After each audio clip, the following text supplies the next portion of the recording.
If you're a heating and air conditioning technician or even a salesperson, what happens if you don't like the people around you, and why does it matter? This is a fantastic question. I'm Scott Bell, coming to you live for HVAC Technician Sales Secrets on a perfect day to talk about sales and business, and a fantastic day to talk about you. At some point, you are going to go to work somewhere, and it doesn't matter the office, it doesn't matter the industry or the service, and you're going to look around and you're like, I don't like any of these people. I really don't. And so there's a couple of reasons for this. One, it could be culture. Let's say that you were at a company for a long time and you had standards and practices down and everything was firing on all cylinders and you knew the rules, you knew what was supposed to be done, and then you go work at another company and everything's weird, unusual, and different. I can think of a time in my life where I went to go work for an organization and the managers were difficult and the processes were difficult and the CRM was difficult. And part of it was I was so used to being, hey, here's the steps, here's how the job is sold, here's what it takes, to now we went from 3 steps to like 20. And none of them were easy. And so the management team was used to it. The rest of the salespeople were used to it. But new salespeople really struggled. They're like, what the heck is going on here? Why is it so hard to work here? There was multiple steps for everything. And to this day, for me, none of them made sense. So by default, I didn't like any of the people that I worked with. I didn't like the management team.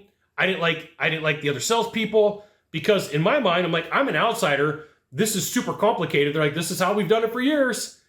And at the end of the day, I ended up leaving. It was like, I don't want to do this. So your not liking the people can come from the way that the culture is inside of the company. Number 2, your not liking the people can induce them not liking you. We all walk in with a certain amount of energy into a room. We all walk in and like people react to it. So if like I go into a room and you're in there and I'm like, I don't like you, you're going to feel that and go, whoa, what's up with that dude? And then you're like, I don't like him. And then I'm going to meet with you and I'm like, I don't like you. And then you're going to meet with me, I don't like you. And then I'm like, I don't like you. And it's just a war of escalation. So sometimes it really comes down to, it's a you thing, right? You stepped into a new company, they got different rules, roles, and responsibilities, or you don't like everybody, okay? Now, here's the thing. If you want to be better at sales, you want to be good at what you do, you should absolutely join my email list. Go to this URL, type it into a browser, drop in your name, your email address, maybe your phone number. I'll give you the goods. Not in the Facebook group, not in the YouTube channel. So here's the thing. Number 3, you could be the outsider. And people may not like you because you're a threat to them. They've heard about you. Oh, that's Scott Bell dude. He's exceptional at sales. Man, I'm going to give him the cold shoulder. In a variation of this, is where people will ball bust you to let you be initiated into their team.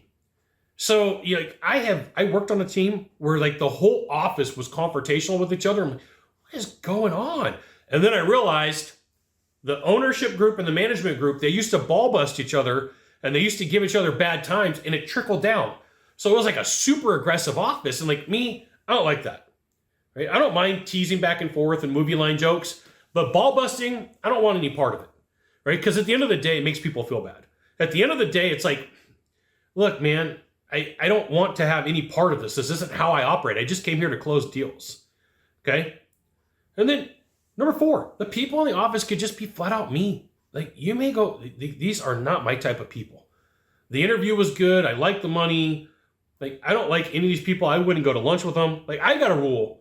When someone goes, hey, Scott's my friend, and we've never done lunch, we're probably not friends, right? It's like when someone's like, hey, I'm friends with Scott. They're like, oh, where does he go to lunch? My friends all know to ask us, what does Scott like to do for lunch? Oh, I don't know. Well, if you know anything about me, I love tacos. I love Al Pastor. And if you live in Sacramento, there's places to get really good Al Pastor tacos. So like there are filters that you can put in place. Now, here's the thing. You got some options. Let's say that you don't like the people that you work with for whatever reason. Find a different place to work. Right? Like you're going to put yourself through some mental struggles and you're better off cutting it off sooner rather than later. Just my belief. You don't have to do it this way. Number 2, stick it out. Hey, I want to fight through this. There's going to be mental anguish. There's going to be problems. Or number 3, stick it out till you find another job. You got 1 of 3 things to do from here. Just 1 of 3. Find the subscribe button, click on it, and every time I send a video, you'll get an update. 2, hit follow. 3, you know what you got to do. Share this video with a friend. We'll see you soon. Thanks for watching.